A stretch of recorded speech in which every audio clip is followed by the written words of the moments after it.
And then we're gonna add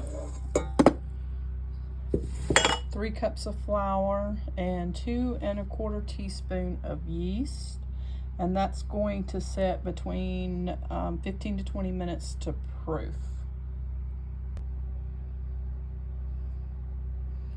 I'm using some rye flour today, so that's 1 cup of the rye, and I'm using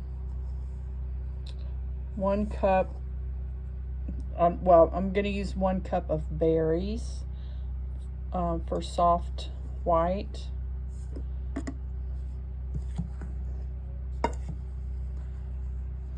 And then I'm using hard red. So the 3 flours is the rye, the soft white, and the rye.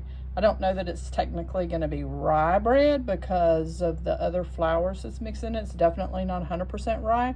This will be my first time using rye flour. It doesn't have as much gluten in it, so you won't get as much rise out of it. So I'm gonna just mix this together just a little bit. And this is a Pampered Chef stand mixer that I'm using with the shield. It helps keep things from splattering as much all over the place. So that's got 3 cups of flour, 2 1/4 tablespoons of yeast, and 3 3/4 cups of hot water. Not too hot though, you don't want it too hot or it'll kill the yeast. So that's whisking together for just a couple of minutes, and then it's gonna sit and proof for 15 to 20 minutes.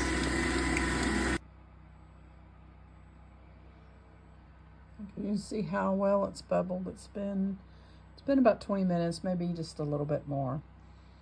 So that's proofed, and then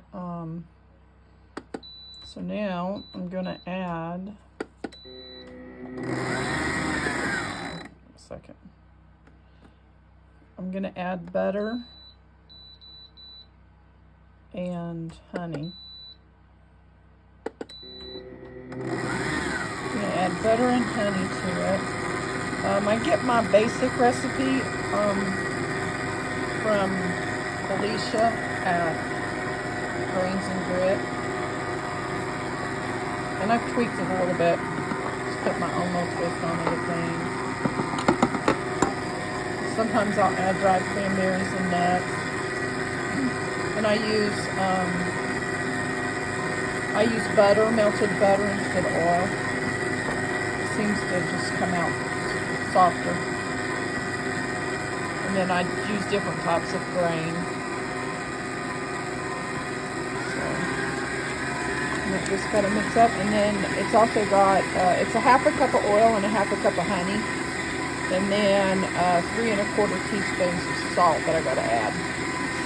And then we're gonna start adding more flour in it a little bit at a time. So let me get my salt in it. So I got my salt added, and now I'm just gonna add some more of my flour. Just kind of do it a cup at a time, ish.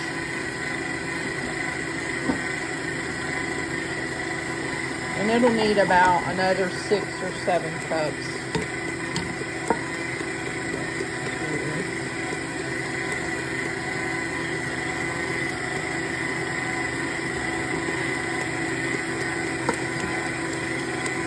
Working with fresh milled berries, fresh milled flour, it's a lot different than using store-bought flour. You don't want your dough to be as dry. You still want it to be a little bit wet. I'm probably gonna have to grind some more grain. I lost count.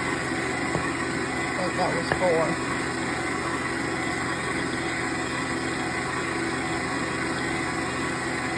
So that's 5. And I'm gonna need to mix some more.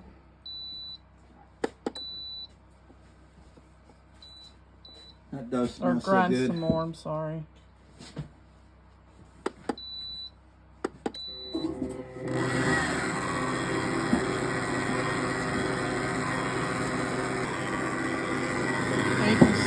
it's still pretty loose still, so this is gonna make 6 cups going in.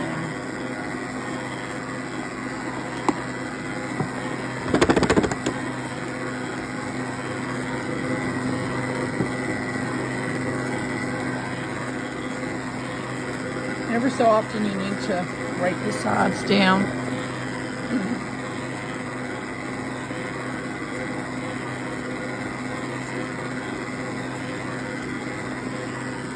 Yeah, like I said, this my stand mixer is from Pampered Chef, and I really love it. It's got, look, you can set different times and stuff on it. It's customized setting, and you can just set it for whatever time, and you can actually walk away and just let it go.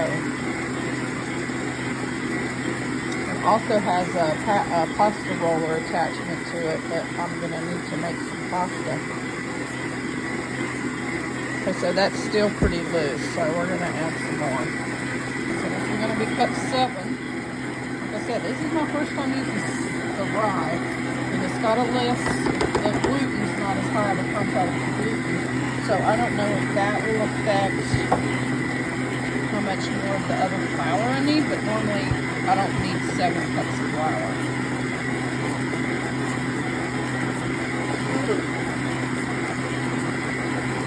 We're probably going to need close to 8.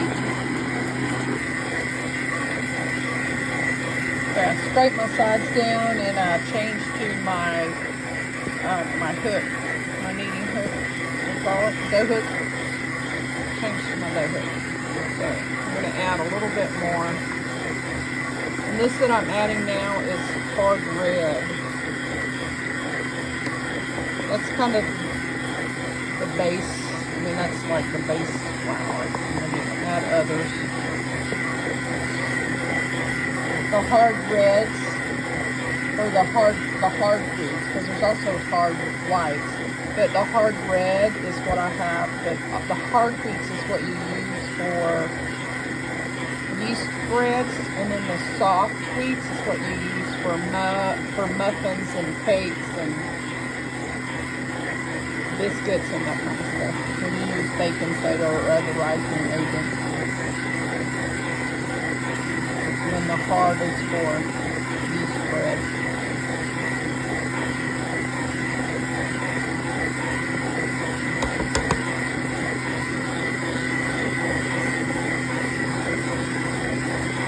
It's starting to look pretty good. It's getting there. Still a little bit wet.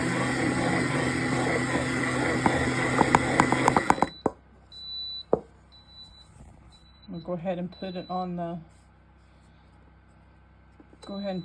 the kneading side, the kneading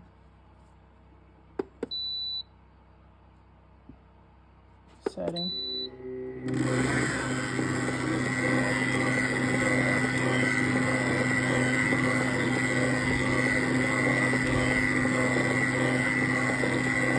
Just let that knead now, and we'll see if I need this rest of this flour or not. Okay, so it went through that whole 8 minutes, and I did add that whole cup of flour and just a little bit more from that, but I think it is probably got enough flour now. So you can see it's still kind of sticky, but it's not too bad. Believe it or not, that's really not that bad, even though it looks like it. So now I'm just gonna let it knead for probably another 8 minutes. So it kneaded for that 8 minutes, and you can see it's pretty stretchy. It still pulls apart a little bit, so it should probably need a little bit more, but I'm just gonna go ahead and shape it and put it in the pans.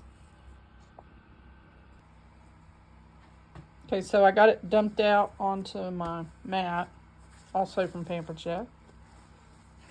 And it's actually, I sprinkled a little bit of flour on it. And so it's actually not too bad. It's handling up pretty good. So I think it's going to be all right.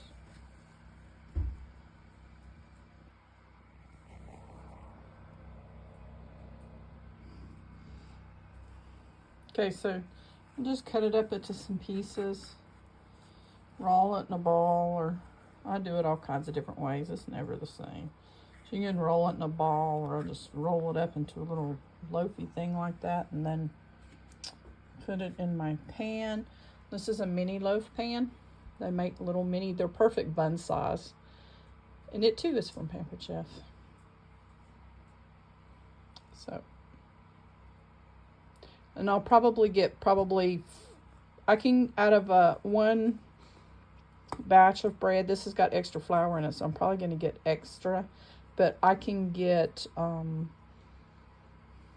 like 2 of these pans and then a loaf of bread, or I can get like 4 mini loaf pans. I only have 2 pans though, so usually what I do is I'll do 2 muffin pans like this, and then I'll do a loaf pan. Okay, so I got this set all put in the pan, and as you can see, they're different sizes, different shapes and all that. It's like, I'm not particular about what they look like. They're gonna taste good. That's what I care about. I'm not a perfectionist when it comes to that. So I'm gonna cover these and let them rest. And a while ago I also said that I don't only do one rising. That's true for these 2 pans, but like I said, I only have these 2. So the rest of the dough is it'll do a second rising, or a first rising in bulk.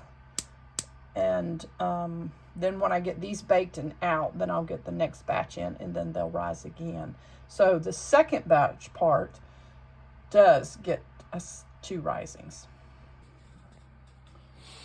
Okay, all right, so we've got these finished rising, and they're fixing to go in the oven. They look nice. It's probably about 35 minutes that they've been rising. Okay, so they're done. Baked them for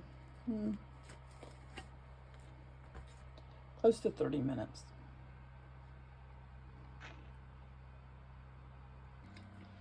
My taste tester. What do you think? I think it's absolutely delicious.